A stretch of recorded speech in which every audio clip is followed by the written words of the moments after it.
A warm welcome to you, dear students, to the next civics class. In the last topic, I spoke to you about the Union Legislature, and you have all read and understood that the Union Legislature makes laws in the country. Now, these laws that are made by the Union Legislature have to be put into practice, or they have to be implemented. The implementation of these laws is done by a very important organ of the government known as the Union Executive. So, my dear students, today we are going to begin with a new topic in civics entitled the Union Executive. The executive power of the government of India is vested in the President. Vested means it is given to the President. Since this power is given to the President is the formal head of the state in India. Besides the President, we also have the Prime Minister in India. And in India, the Prime Minister is the head of the government in India. It is the Prime Minister who exercises executive powers in a country. Since the Prime Minister is the real head of the country, the President carries out the actual functions of the government with the help of the Prime Minister. Now, since the President is the formal head of the state, you need to know how the President in India is elected. You have definitely heard about direct and indirect elections in the previous chapter. Now, you have to understand that the President in India is indirectly elected by the people. Indirectly elected by the people means the President is elected by the members of the Parliament and the members of state legislative assemblies. The legislative assemblies also involve the assemblies of the national capital of Delhi and the legislative assemblies of the union territories in India. All these members elect the President in India. Now, who can become the President in India? In order to know this, we need to know the qualifications needed to be the President in India. In order to become the President in India, a person should be the citizen of India. He should have completed 35 years of age. He should be qualified for elections as a member of the Lok Sabha, and he should not hold any office of profit under the government of India. Once a person has all these qualifications, he can contest the election of the President. And if he is elected as the President by the Electoral College, then he holds office as the President of India for 5 years. So we can very well say that the tenure of the President in India is for 5 years. Now, if the President of India doesn't want to remain the President during his tenure, he can always resign from this post. For this, he has to address a letter of resignation to the Vice President. The Vice President will then communicate about the resignation letter of the President to the Speaker of the Lok Sabha. If the President is not capable of continuing with his post as President, he can be removed from office. And the removal of the President is a specific procedure known as impeachment. In order to remove the President from office, the Parliament has to follow the impeachment procedure. This process of impeachment can initiate in any of the House of Parliament. That is, it can begin in either the Lok Sabha or in the Rajya Sabha. And the house in which it has been initiated, there it has to be passed by 2/3 of the members of that particular house. If the other house investigates the charge and 2/3 of the members of the other house also find him guilty, then the President is impeached. The procedure of impeachment of the Parliament is a very difficult one to prevent members of the houses to misuse the powers of the Parliament. Since this procedure is a very difficult one, till date, no president in India has been ever impeached.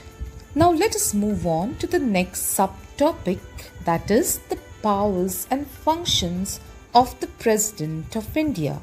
The President of India has got certain powers and functions. First, the executive powers, legislative powers, financial powers, diplomatic powers, military powers, and emergency powers.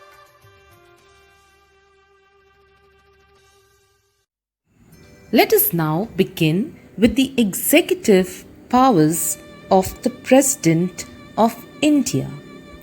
Executive powers means the very high powers that are given only to the President. The first one, all executive actions of the Government of India are formally taken in his name. He appoints the Prime Minister and the other ministers. He appoints the Attorney General of India. Now, who is an Attorney General? An Attorney General is a legal advisor of the President. He is the one who also attends the legal matters of the country on behalf of the President. He appoints the Comptroller, the Auditor General, Election Commissioner, and other election commissioners, the chairman and the members of the Finance Commission, and so on. A comptroller is one who handles the financial responsibilities of the country. Auditor General is one who takes care of all the accounts of the country. Election Commissioner is one who is in charge of holding elections in the country.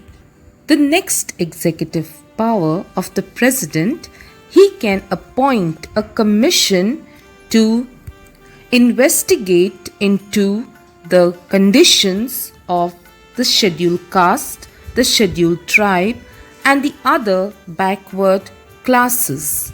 We will now move on to the next power of the President, that is the financial powers.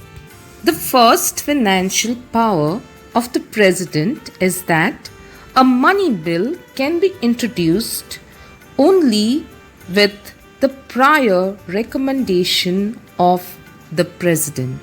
The next financial power of the president is he lays down the financial statement, that is, the union budget, before the parliament. Union budget means the amount of money that is going to be generated and the amount of money that is going to be spent for what and why is put down in this budget. The next financial power of the president is that no demand for a grant can be made except on his recommendation. That is, if any grant has to be sanctioned to any ministry, it has to be done on the recommendation of the president. The next point, he can take funds from the contingency fund of India to meet some of the expenses. That is, if he is in need of some money to meet certain expenses, he can take the amount from this fund. The contingency fund is a special fund that is kept in case of an emergency. The next point, he constitutes a finance commission after every 5 years. That is, he appoints a special finance commission after every 5 years. We will now move on to the next power of the president, that is the judicial power. The first judicial power that is given to the President of India is he appoints the Chief Justice and the other judges of the Supreme Court and the High Courts in India. The second point, he can seek advice from the Supreme Court on any question of law or fact. However, the advice given to him by the Supreme Court is not binding on the president. Not binding means it is not compulsory that the president must follow that advice given to him by the Supreme Court. He can grant pardon, reprieve, respite, and remission of punishment. To grant pardon means to forgive. To reprieve means he can postpone the punishment. Respite means he can give a short relief or a break for the one who has been given the punishment. Remission of punishment means the punishment may be cancelled by the president. So these were the judicial powers of the President of India.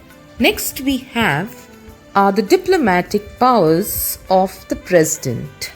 The first diplomatic power of the president is that the international treaties and agreements are negotiated and concluded on behalf of the president. The second point is he represents India in international affairs. The next point, he receives and he sends ambassadors from our country to the other countries, and he also receives ambassadors from other countries coming to our country.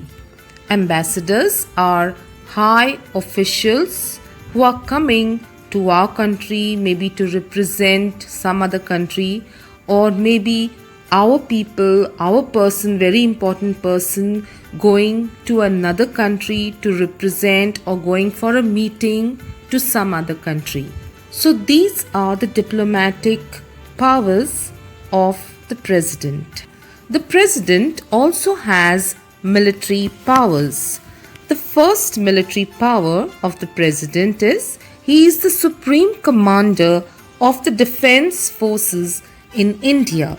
You all know that the Army, the Navy, and the Air Force are the defense forces of India. They take care of the defense in the country. The second point, in that capacity, the president appoints the chiefs of the Army, the Navy, and the Air Force. The third military power of the president is he can declare war or conclude peace, subject to the approval of the parliament. Next, we have the emergency powers of the president. Emergency powers means some very extraordinary powers that are given to the president to deal with the following three types of emergencies. The first one, national emergency, president's rule, and financial emergency.